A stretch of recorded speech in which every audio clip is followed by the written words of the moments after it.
क्या alt season cancel हो गया है? क्या ऑल्ट सीजन कभी आएगा भी? ना तुम जानो ना हम। ये तरह तरह के सवाल आई गेस आप सभी के मन में होंगे। काफ़ी सारे ट्वीट्स आजकल मैं देख रहा हूँ जो कि अ, ये बता रहे हैं कि अब ऑल्ट सीजन नहीं आएगा।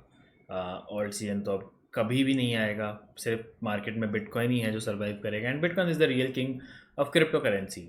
आई आई टोटली अंडरस्टैंड कि इसमें कोई गलती नहीं है। मतलब bitcoin is the real king of crypto currency. But the main question is what about other alt coins. बहुत से लोग बोल रहे हैं कि बैक इन 2018 17 काफ़ी 13 14 काफ़ी कम ऑल्ट कॉइन्स हुआ करते थे मार्केट में कंपेरेबल टू अभी। अभी के सिनेरियो में अगर आप देखोगे तो देर आर मल्टीपल टोकन्स। रोज़ नए टोकन्स लिस्ट होते हैं, रोज़ नए शिट कॉइन्स लॉन्च होते हैं। जो कि पहले ऐसा नहीं था। पहले काफ़ी यूटिलिटी वाले टोकन्स ही थे जो मार्केट में रहते थे, मार्केट में ट्रेड करने की पॉसिबिलिटी रखते थे। लेकिन आज की मार्केट का अगर आप देखोगे तो कोई भी मीम कॉइन, कोई भी शिट कॉइन, कुछ भी लॉन्च होता जा रहा है आए दिन एंड उनका कोई यूटिलिटी है नहीं बेसिकली मार्केट में। तो आज की वीडियो में हम डिस्कस करने वाले हैं कि क्या ऑल्ट सीजन आएगा भी? क्या देर इज़ एनी पॉसिबिलिटी कि ऑल्ट सीजन अब आने वाला है, या फिर हम वापस से बियर मार्केट में चले जाएं, या ऑल्ट सीजन से हम कोई भी जो हमारी जो विश है, हमारी जो ख्वाहिश है कि ऑल्ट सीजन आएगा, बुल रन आएगा, वो हम छोड़ दें। कैसे हम आगे बढ़ सकते हैं इन चीज़ों से, या फिर कैसे कौन से रीजंस हैं जो इनको अफेक्ट कर रहे हैं। तो आज की वीडियो में मैं कवर करूंगा ऐसे 4 से 5 रीज़न जो कि मार्केट को काफ़ी अफेक्ट कर रहे हैं and there are higher possibilities कि इन्हीं रीज़न की वजह से अभी तक ऑल्ट सीजन अफेक्ट हुआ है। ओवरऑल मार्केट में काफ़ी अफेक्ट हुआ है, चाहे वो बिटकॉइन हो, बिटकॉइन डोमिनेंस हो, मार्केट में इकोनॉमिक फैक्टर्स हो, चाहे वो ट्रम्प का इलेक्शन विन करना हो। ऐसे बहुत से फैक्टर्स हैं जो कि मैटर करते हैं ओवरऑल मार्केट को ऊपर या नीचे ले जाने में। तो without wasting much of our time, in case you are new to the channel, don't forget to like and subscribe it. तो आइए चलते हैं स्क्रीन की तरफ एंड मैं आपको कुछ कुछ पॉइंट्स बताता हूँ जो कि मुझे लगता है कि पॉसिबल हैं मार्केट को अफेक्ट जो करते हैं। सबसे पहला रीज़न आता है मेरे हिसाब से जो कि कंसिडरेट होना चाहिए, दैट इज़ बिटकॉइन डोमिनेंस। अगर मैं बिटकॉइन डोमिनेंस के इस वीकली चार्ट पे नज़र डालूँ तो आप देखोगे कि काफ़ी टाइम से, जब से बिटकॉइन डोमिनेंस ने इस लेवल को सरपास किया है, लेट्स मूव बैक टू 50%। जब 2023 2024 वाला टाइम था, उस टाइम पे अगर आप देखोगे तो ये जो कंसोलिडेशन चला है बिटकॉइन डोमिनेंस का, ये जो पूरा जो टाइम था, नियरली अराउंड आप ये जो अप्रॉक्सीमेटली 190 डेज़, 200 दिन के आसपास का जो ये पीरियड था जब ये कंसोलिडेट हुआ था, टिल 2024 फेब, तब से अगर आप देखोगे तो इस पीरियड में फिर भी ऑल्ट कॉइन्स काफ़ी मूव किए थे। यहाँ पर हमें एक हाई मिला था मार्च में, लेकिन उसके बाद जब से ये रेंज का ब्रेकआउट हुआ है, इस पूरी कंसोलिडेशन रेंज का, तब से बिटकॉइन डोमिनेंस ने पीछे मुड़ के नहीं देखा है एंड बिटकॉइन डोमिनेंस अभी 61% के आसपास ट्रेड कर रहा है अगर परसेंटेज वाइज देखोगे तो। क्या सिग्निफाई करता है बिटकॉइन डोमिनेंस? ये आई गेस एवरीवन नोस कि बिटकॉइन की कितनी मार्केट में कितना पैसा बिटकॉइन में है, ये बिटकॉइन डोमिनेंस का एक सिग्निफिकेंस है। तो अगर आप इसको नज़र डालो इस चार्ट को, तो after breaking out from this range, bitcoin dominance कभी हिला ही नहीं है। मतलब इसमें कोई वीकनेस आई ही नहीं है वीकली टाइम फ्रेम में।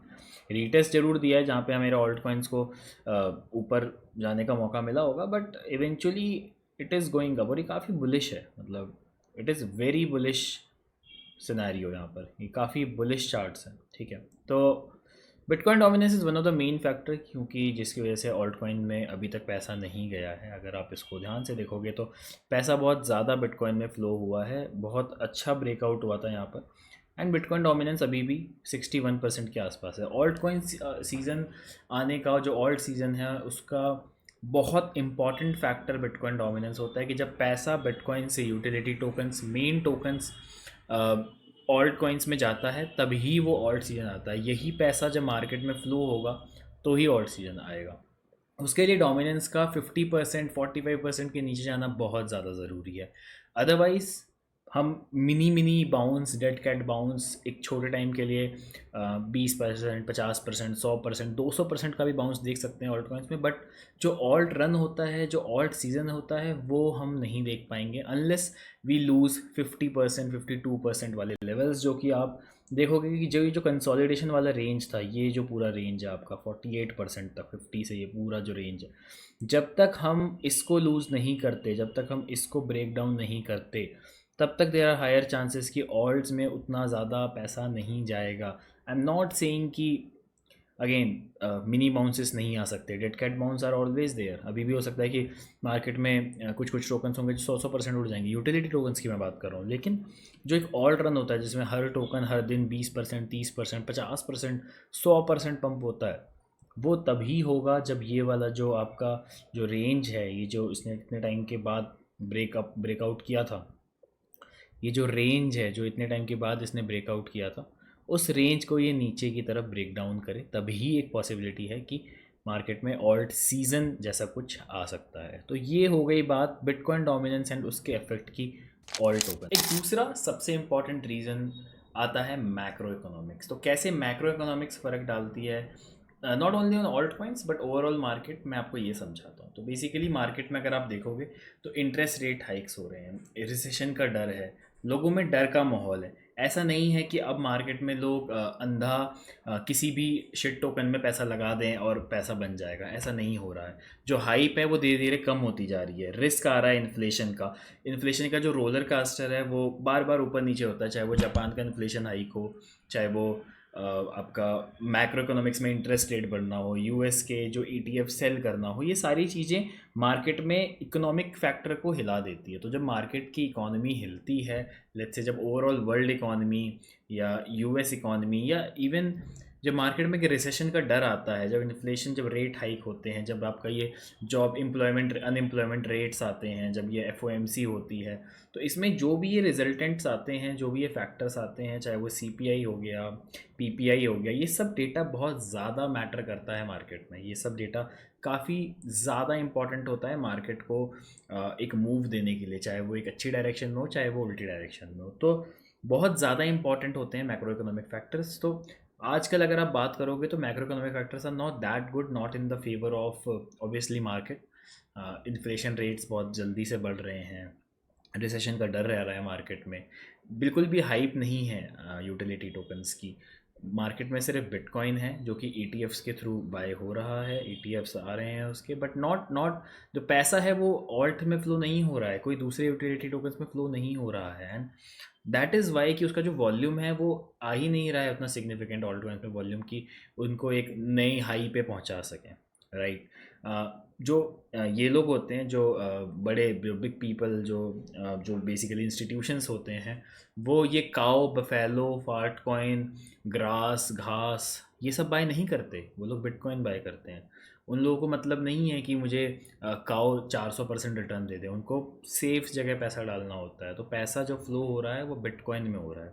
तो इवेंचुअली जो ये इंटरेस्ट रेट हाइक्स हैं, ये सब एक सिग्निफिकेंस है कि पैसा जो है वो इवेंचुअली अगर मार्केट में निकल भी रहा है कहीं से, अगर वो हाइक्स हो भी रहे हैं, इंटरेस्ट रेट अगर हाइक हो रहे हैं, जो वर्ल्ड इकोनॉमी पे जो रिसेशन का फ़र्क पड़ रहा है, तो इवेंचुअली जो लोग हैं वो अपनी इन्वेस्टमेंट को बहुत अच्छे से एलोकेट कर रहे हैं। They are allocating it into bitcoin, not in other alt coins, because they know कि जब रिसेशन आता है तो क्या होता है, गरीब, वो चीज़ और ऑल्ट कॉइन्स हमेशा दबते हैं।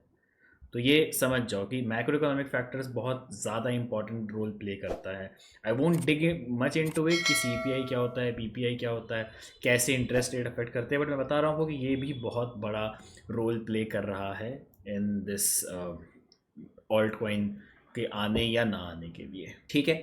तो ये हो गया हमारा सेकेंड रीज़न। एक तीसरा और बहुत इंपॉर्टेंट रीज़न आता है हाइप का, कि मार्केट में अब हाइप ख़त्म हो गई है ऑल्ट सीज़न की। अगर आप ढंग से देखो मार्केट में, अगर एनालाइज करो, अगर आप ट्विटर, न्यूज़, इधर उधर के सोशल मीडिया को पे नज़र डालोगे, तो विल गेट टू नो कि आजकल नई टोकन्स की बहुत ज़्यादा हाइप हो गई है। चाहे वो मीम हो, चाहे वो सोलाना के चेन पे नए मीम लॉन्च हो रहे हो, चाहे वो किसी सेलिब्रिटी टोकन लॉन्च हो रहे हो, चाहे वो ट्रम्प हो, मेलेनिया हो, चाहे नए नए टोकन्स जो काइटो, जो एयर ड्रॉप से मिल रहे हैं, इन टोकन्स पे जो हाइप है वो बहुत ज़्यादा बढ़ चुकी है। लोग ध्यान नहीं दे रहे हैं कि क्रिप्टो करेंसी या ब्लॉकचेन का मेन पर्पस क्या था।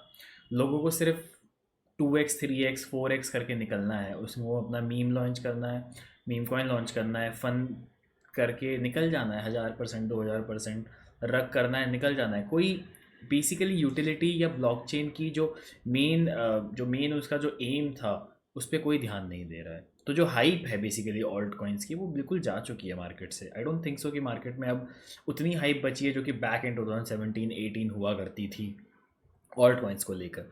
अगर आप ट्विटर पे जाओगे तो विल गेट टू नो कि लोग सिर्फ मीम कॉइन्स की बात कर रहे हैं, लोग सिर्फ हर शिट कॉइन्स की बात कर रहे हैं। हर चेन पे एक नया मीम कॉइन लॉन्च होता है, हर दिन एक नया मीम कॉइन लॉन्च होता है। कोई 4000% ऊपर जाता है, कोई 2000% नीचे जाता है, एंड दैट इज़ इट। मतलब ऐसे ही हो रहा है मार्केट में कुछ कुछ भी सिग्निफिकेंस यूटिलिटी के बारे में बात नहीं हो रही है। तो वो जो हाइप हुआ करती थी बैक इन 17 18 20 बुल रन में कि हाँ इसकी ये यूटिलिटी है, इसको इतना प्राइस का होना चाहिए, चाहे वो इथीरियम हो, चाहे वो ईथ किलर सोलाना हो, ब्लॉकचेन की स्पीड हो, ट्रांजैक्शन स्पीड हो, चाहे वो ग्राफ का एक बहुत बड़ा यूज़ केस हो, चाहे वो आवे का डीफाई प्रोटोकॉल का यूज़ केस हो, MKR हो, CRV हो, ये सब का जो यूज़ केसेस है इनकी अब कोई बात नहीं करता है। अब जो XMR करके एक टोकन हुआ करता था, मुझे याद है मोनेरो, उसका एक बहुत बड़ा यूज़ केस था, एंड उस समय जो उसकी हाइप चली थी वो हाइप अब मुझे नहीं दिखती। लाइट कॉइन की हाइप जो कि नेक्स्ट बिटकॉइन माना जाता था वो हाइप अब नहीं है। तो हाइप एक बहुत बड़ा रीज़न होता है मार्केट में नए लोगों को लाने के लिए, नया पैसा मार्केट में लाने के लिए, चाहे वो किसी भी टोकन की बात हो, चाहे वो बिटकॉइन ही क्यों ना हो। अगर ETFs नहीं होंगे, अगर पैसा नहीं होगा उसमें, तो प्राइस मूवमेंट कैसे होगा अगर वॉल्यूम ही नहीं होगा। तो मेरे हिसाब से hype is also one of the very important reason जो कि काफ़ी अफेक्ट किया है अब तक ऑल्ट सीज़न को लाने में। एक बहुत इंपॉर्टेंट रीज़न आता है रेगुलेटरी बॉडीज़ की। क्या अफेक्ट हुआ है रेगुलेटरी बॉडीज़ के मार्केट में एंटर होने से। तो अगर आप देखोगे रेगुलेटरी बॉडीज जैसे SEC CFTC, तो इन लोगों ने क्या किया है कि जो शेडी प्रोजेक्ट्स होते हैं जो कि जिनका कोई ऐसे रीज़न नहीं होता मार्केट में रहने का, बेसिकली वो उनके बारे में गलत गलत तो नहीं बोलूँगा बट उनको पकड़ते हैं, उनको ऐसे ढूंढते हैं, उनसे क्वेश्चंस पूछते हैं कि क्या यूटिलिटी है आपकी, क्या यूज़ केस है, एंड इसके चक्कर में मार्केट में एक सिग्निफिकेंट क्रैश या फिर एक मार्केट के प्राइस में काफ़ी ज़्यादा डंप हमें देखने को मिलता है। जैसे कि आपने लूना को देखा, जब लूना का क्रैश हुआ तो ओवरऑल मार्केट में एक डिप आया। ऐसा नहीं था, अगर बात सिर्फ लूना की थी तो ओवरऑल मार्केट में तो क्रैश आना ही नहीं चाहिए था, बट ऐसा नहीं होता। होता ये है कि जब एक बहुत बड़ा इवेंट या एक बहुत बड़ा टोकन मार्केट में जिसकी एक बहुत अच्छी हाइप होती है या बहुत अच्छा यूज़ केस माना जाता है, जब उसके बारे में कुछ गलत न्यूज़ आती है तो ओवरऑल रिटेलर्स डर जाते हैं। जब ये बड़े लोग मार्केट में घुसते हैं तो रिटेलर्स डर जाते हैं। रिटेलर्स अपना पैसा तुरंत तुरंत मार्केट से निकालने लगते हैं, जिसकी वजह से we see a significant price movement in overall market, चाहे वो बिटकॉइन हो, चाहे वो ऑल्ट कॉइन्स हो, चाहे वो कोई भी टोकन हो। ठीक है, चाहे जैसे अभी आपने रून को देखा होगा, रून की एक बहुत ख़राब न्यूज़ आई थी जिसकी वजह से उनको अपने टोकन्स बेच के जो लेंडिंग उनका लेंडिंग प्रोटोकॉल है वो बचाना पड़ रहा था।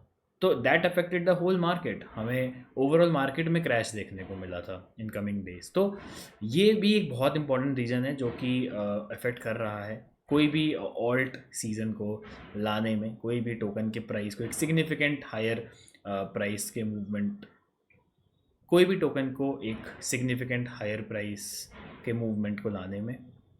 तो काफ़ी ज़्यादा इम्पॉर्टेंट था रेगुलेटरी बॉडीज़ का भी role in in alt season, या फिर इन ओवरऑल मार्केट के पंप होने में, या फिर ओवरऑल मार्केट में एक अच्छा मूवमेंट आने में, वॉल्यूम आने में काफ़ी ज़्यादा इंपॉर्टेंट रोल प्ले करते हैं रेगुलेटरी बॉडीज़ भी। और मुझे ऐसा लगता है एक आखिरी रीज़न इज़ ऑल्ट कॉइन्स खुद थक गए हैं। हर ऑल्ट कॉइन वादा करता है कि हम तेज़ ट्रांजैक्शन देंगे, तेज़ स्केलिंग देंगे, बट अडॉप्शन कहाँ है। कितने सारे इथीरियम किलर्स हम रोज़ देखते हैं कि फ्लॉप होते जा रहे हैं। सोलाना को आपने देखा कि कितना बड़ा डंप आया अभी। तो कहाँ है अडॉप्शन, कहाँ है डेप्स, कहाँ है रियल यूज़र्स, कहाँ है उन यूज़ केस की इम्पोर्टेंस। तो वादे तो बहुत करते हैं ऑल्ट कॉइन्स के, खुद प्रोजेक्ट भी, टीम भी बहुत बड़े बड़े वादे करती है, बट उनका उनका उनको पूरा नहीं करती है। तो मुझे ऐसा लगता है कि ऑल्ट कॉइन्स की जो टीम है, या फिर जो एक किसी भी एक टोकन की, एक यूटिलिटी टोकन की जो टीम है, जो डेव है, वो खुद ही थक चुके हैं। वो खुद ही शायद अपने प्रोजेक्ट पे, अपने जो उनका मेन एम है उन पे काम नहीं कर रहे हैं, एंड जिसकी वजह से उसमें कोई हाइप नहीं आ रही है। And at on the other side अगर आप देखोगे तो बिटकॉइन का जो डिजिटल गोल्ड वाला पर्सपेक्टिव है, जो नैरेटिव है, वो और स्ट्रांग होते जा रहा है, दिन ब दिन वो स्ट्रांग होते जा रहा है। तो लोग क्यों नहीं, जो बड़े इंस्टीट्यूशंस हैं, जो लोग हैं, इवन जो इन कमिंग टाइम जो काफ़ी एक्सपीरियंस रिटेलर्स भी होते हैं, वो क्यों अपना पैसा इन टोकन्स में डालेंगे जो आज नहीं तो कल रग होने ही वाले हैं, राइट? तो eventually people are again buying bitcoin more. Mainly bitcoin में पैसा जा भी इसलिए रहा है क्योंकि जो बाकी प्रोजेक्ट्स हैं वो कुछ ऐसा दम नहीं दिखा रहे कि लोग मजबूर हो जाएं अपना पैसा बिटकॉइन से निकाल के उन ऑल्ट कॉइन्स में डालने के लिए। ऑल्ट कॉइन्स के लिए पागलपन चाहिए। 17, 18, 20 में एक पागलपन होता था लोगों में कि नेक्स्ट बिटकॉइन होगा लाइट कॉइन। XMR ये करता है, आवे का डीफाई प्रोटोकॉल का यूज़ केस ये है, जो AR का प्रोटोकॉल है वो ये है, ग्राफ का यूज़ केस ये है। लोगों के बीच में एक वो नॉलेज की, वो एक जो अवेयरनेस की ना एक भूख थी। I still remember the days जब 20 में हम ये बात किया करते थे कि ये टोकन क्या कर सकता है in coming time for blockchain या फिर क्रिप्टो स्पेस। बट आजकल सब कोई बस मीम कॉइन्स लॉन्च और रग और उसके पंप पे ध्यान देते हैं, कोई यूटिलिटी टोकन्स की बात नहीं करता है। तो मुझे ऐसा लगता है कि ऑल्ट कॉइन्स की टीम खुद भी इतना स्ट्रॉन्ग नहीं रही है कि वो मार्केट में सर्वाइव कर सकें। तो गाइस ये थे मेरे कुछ रीजंस जिसकी वजह से मुझे लगता है कि ऑल्ट सीजन या मार्केट में जो ऑल्ट कॉइन्स में एक सिग्निफिकेंट प्राइस मूवमेंट होना चाहिए वो अभी तक नहीं हुआ है। And these are the factors which will keep on affecting in coming days, weeks और मंथ्स कि ऑल्ट सीजन आएगा या नहीं आएगा। तो आपको क्या लगता है, आएगा कि नहीं आएगा? मतलब मैं तो चाहता हूँ कि आ जाए, ऑब्वियसली मेरा भी बहुत सारा पैसा ऑल्ट कॉइन्स में है। तो मतलब what do you feel? I hope कि आपको मेरे जो एनालिसिस हैं वो पसंद आए होंगे। जो ये मेरे कुछ रीजंस जो मैंने यहाँ पे पॉइंट आउट किए वो आपको भी थोड़ा सा कनेक्ट करवा रहे होंगे अपने डॉट्स को कि हाँ शायद these can be the reason जिसकी वजह से अभी तक हमें एक बहुत बड़ा प्राइस मूवमेंट नहीं मिला है ऑल्ट कॉइन्स या अदर यूटिलिटी टोकन्स में। तो क्या फ़ील करते हो आप, मुझे ज़रूर बताएं कमेंट सेक्शन में अपने POVs कि व्हाट डू यू फील कि क्या होगा इन अपकमिंग टाइम, क्या ऑल्ट सीजन आएगा या यहीं से बस बिटकॉइन एक डंप लेगा, पंप लेगा एंड बिटकॉइन में एक बड़ा मूवमेंट आता रहेगा and we will keep on bouncing here and there in alt coins and कोई ऐसा बहुत बड़ा ऑल्ट सीजन अब नहीं आएगा या अब ऑल्ट सीजन होगा ही नहीं या एग्जिस्ट ही नहीं करेगा। ऐसा कुछ होगा ही नहीं जो 17, 18 या 20 में हुआ था।